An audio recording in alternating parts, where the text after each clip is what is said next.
Well, was Jim Chalmers advising Wayne Swan in 2010 when Mr Swan said, quote, "We're getting back into surplus in 3 years, come hell or high water," unquote. Of course, it never happened.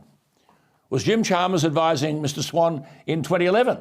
And this is the role of the Chief of Staff, when his boss Wayne Swan said, quote, "Delivering a 2012-13 surplus is right for confidence and it's right for jobs. It's the right economic policy for the times," unquote.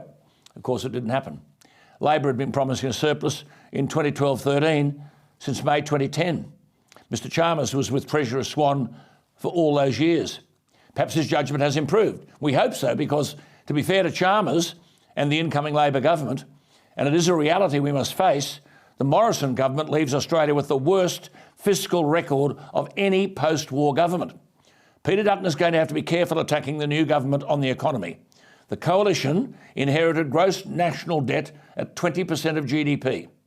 By the time COVID struck, it was up to 28%. There had been no crisis. It's now 42.5% of GDP.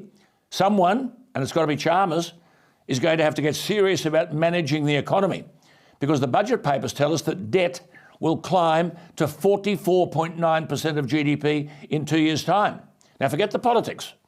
That is almost twice as bad as the worst performance by a Labor government in the last 50 years, such that we are paying $18 billion a year in interest on the national debt, and the budget has forecast that will rise to $26 billion a year within 4 years, if we're lucky, because interest rates are going to go up again, aren't they?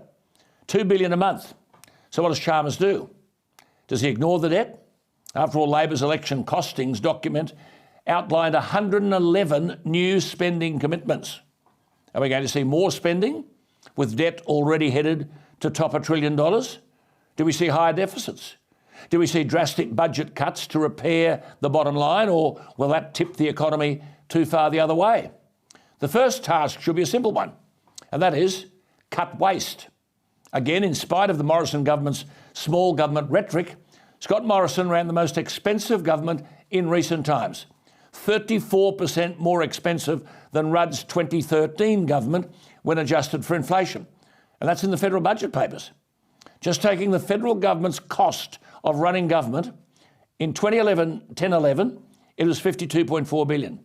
It is now tipped to be over $100 billion, up a staggering 90%. Adjusted for inflation, 60%.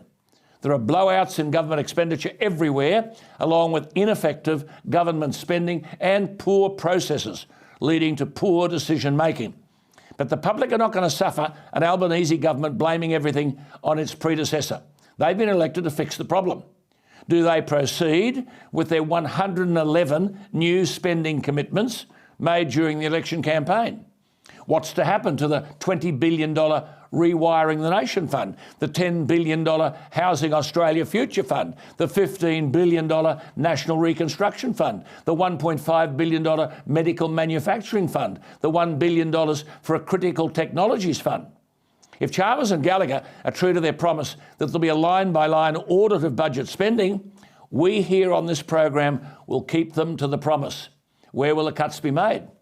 Because what I see is nothing more than an eye-watering increase to the $1 trillion debt by adding billions and billions of dollars of further spending. Now, this stuff can't go on.